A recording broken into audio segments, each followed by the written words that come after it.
queridos, a paz do Senhor, aqui quem vos fala é a irmã Raquel e hoje eu vim falar com você que também quer ministrar a palavra de Deus, que tem desejo de pregar, mas você diz que não sabe falar. Gente, você fala que não consegue, que não tem habilidade, que não tem talento. E eu digo para você que isso é tudo mentira. Mentira mesmo, mentiras, desculpas, barreiras, muralhas que você levanta na sua vida e que atrapalham a obra de Deus na sua vida, que atrapalham o seu ministério, que atrapalham e impedem o seu crescimento na obra de Deus. Não é o outro que inventa, é você que inventa. Não é o outro que coloca desculpa, é você que coloca desculpa, dizendo que não sabe falar, dizendo que não sabe cantar, dizendo que não tem habilidade, que não tem chamado. É claro que muitas pessoas têm já uma certa habilidade, mas até essas pessoas buscaram, conforme a gente vê na parábola dos 10 talentos. Então não existe essa história de eu não sei falar. Sabe por quê? Jesus disse, ide por todo mundo e pregai o evangelho a toda criatura. Será que o ide de Jesus foi para um grupo específico de homens, de mulheres, doutores na lei, teólogos, filósofos?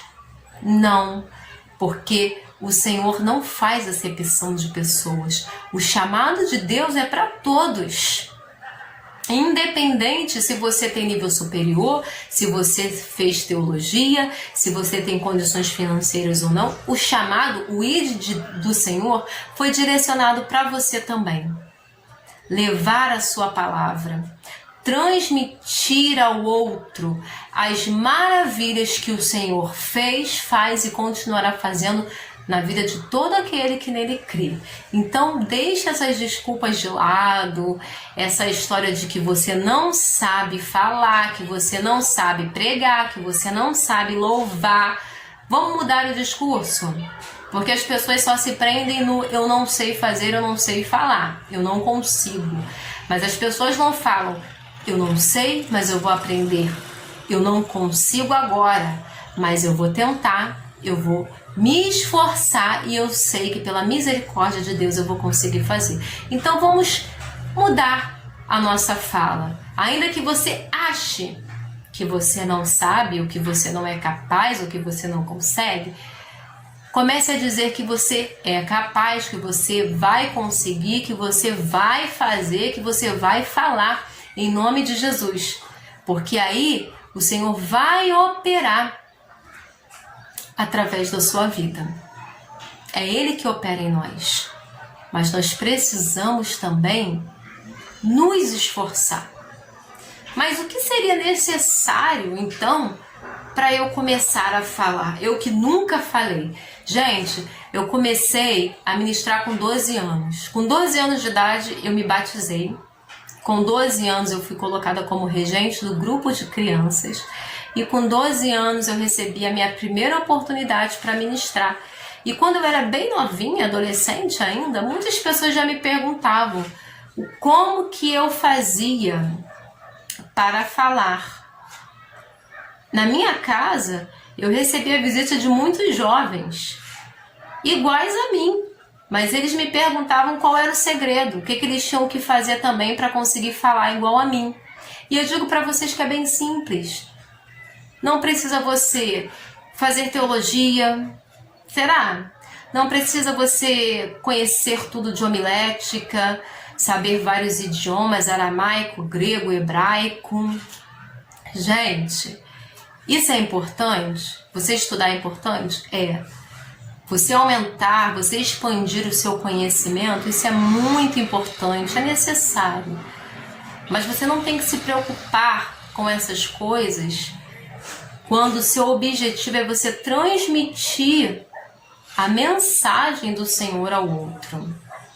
Você não tem que ter essa preocupação. Por quê? Em todos os discursos que Jesus fez, nos sermões, nas conversas que ele teve, se você pegar a palavra de Deus e meditar nos textos em que Jesus se dirigia ao outro, você vai ver como Jesus falava de forma simples e objetiva. As pessoas não ficavam confusas, as pessoas não saíam vazias, as pessoas entendiam a mensagem, recebiam muito bem, ainda que a mensagem doesse. A verdade bate e dói, mas as pessoas entendiam qual era a mensagem que Jesus estava transmitindo. Hoje em dia a gente se depara com alguns discursos, mensagens e a gente fica sem entender, a gente fica às vezes confuso, a gente se perde, porque as pessoas estão mais preocupadas em mostrar o seu conhecimento, não o amor de Deus, não o plano de salvação. As pessoas têm muita preocupação em mostrar a sua sabedoria, o quanto elas sabem, o quanto elas aprenderam. E eu me lembro que uma situação, uma vez eu fui numa festividade e um pastor muito conhecido, um homem de Deus, ele começou a ministrar a palavra e ele ficou mais de 1 hora, gente, falando só definições de grego, de hebraico. Tudo ele falava em detalhes, quanto que media isso, o que significa tal palavra em hebraico, o que significa em grego. Gente, aquilo causou um enfado nas pessoas, um desconforto. Tinha pessoas que não eram evangélicas ainda, as pessoas foram embora. As pessoas estavam comentando entre si que não estavam entendendo nada.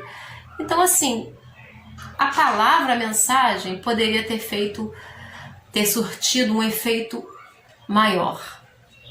Mas as pessoas estão muito preocupadas em ensinar e não em falar do amor de Deus, do plano do Senhor para as nossas vidas.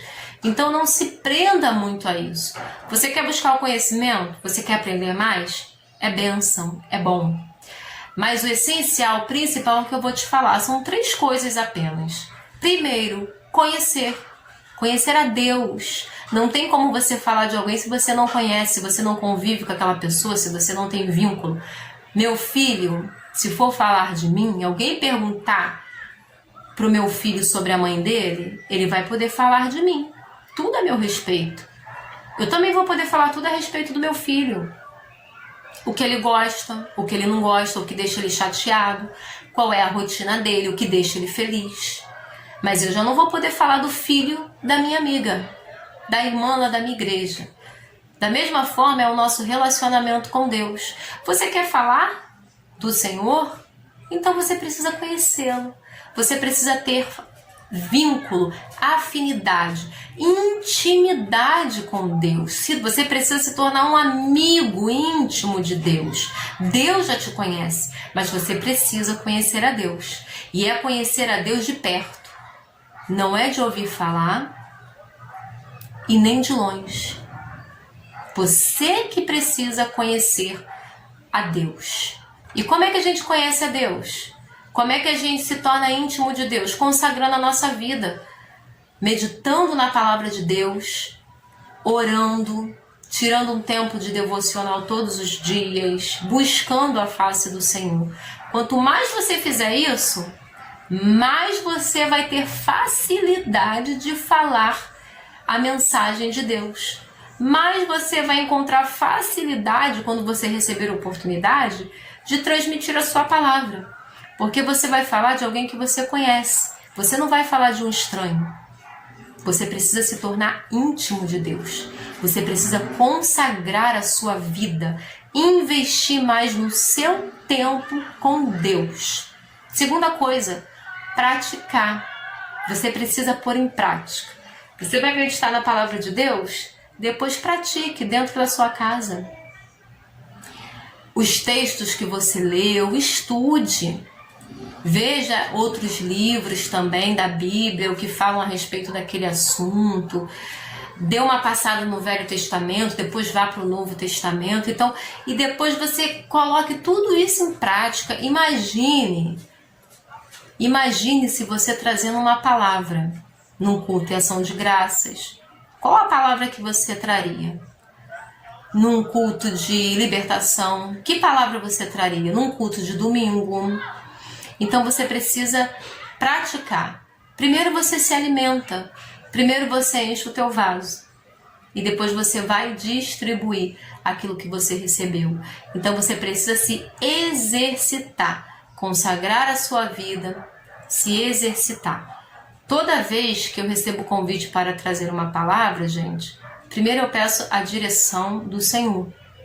Que palavra que eu tenho que trazer, né? Eu sempre busco em Deus essa direção e depois eu começo a estudar aquele assunto, a estudar aquele texto, outros textos também que têm a ver com o que eu estou lendo ali, com o que eu estou estudando, e depois eu começo a praticar dentro de casa mesmo, e às vezes no espelho. Você pode usar o seu espelho, você pode conversar com algum parente, mas você tem que se exercitar. Você imagine que o seu sofá é a igreja e ali tá cheio de pessoas te ouvindo, ou você tá no seu quarto, você imagina ali que a parede, os quadros são irmãos que estão prestando atenção. Então, exercite-se, ponha em prática, que vai ser bênção. E a terceira coisa é agarrar toda e qualquer oportunidade. Quanto mais você disser sim para Deus, mais o Senhor vai te abençoar e vai enriquecer o seu ministério. Então você recebeu a oportunidade para trazer uma palavra num culto de ar livre. Você vai lá e aceita a oportunidade, traz uma pequena palavra, uma saudação, lembrando que você tem que já ir preparado, tá? Todas as vezes que você for para um culto, para algum evento, você já deve estar preparado. Não tem como chegar num culto e na hora que você recebe a oportunidade, você vai escolher um versículo, você vai ver um louvor para você cantar. Não, você precisa sair de casa pronto, preparado. Procura apresentar-te pronto. Então já deixa lá marcado, reservado na sua Bíblia, um texto, um versículo, caso você tenha oportunidade, um louvor, caso você tenha oportunidade também de louvar. E aí recebeu a oportunidade? Aceite a oportunidade. Ah, foi no culto de libertação? Amém, aceite a oportunidade. Foi no culto de domingo? Aceite a oportunidade. Foi no ensaio, uma palavra para os jovens? Aceite aquela oportunidade e traga uma palavra. Então, quanto mais você se exercitar e quanto mais você praticar, mais o Senhor vai te abençoar. Então não tem mistério, gente. Não tem mistério. A questão é vida com Deus. A questão é intimidade com Deus. É você consagrar a sua vida. Você se dedicar ao Senhor. Porque quanto mais você busca o Senhor, mais Ele derrama a unção dele sobre a sua vida. Não adianta nada você ser doutor, você ter muito conhecimento, mas ser vazio de Deus, que é o que a gente tem visto muito por aí. As pessoas cheias de si mesmo, as pessoas cheias de conhecimento, cheias de ciência, mas vazias da presença de Deus. Então, para o Senhor confirmar o seu ministério, para o Senhor confirmar a palavra que sair da sua boca, você precisa ser íntimo de Deus, conhecer ao Senhor. E aí o seu ministério vai ser abençoado. Aí o Senhor vai prosperar, confirmar as obras das suas mãos. Que o Senhor abençoe a sua vida. Um beijo no coração de todos. Fiquem com a paz de Cristo Jesus. E até a próxima.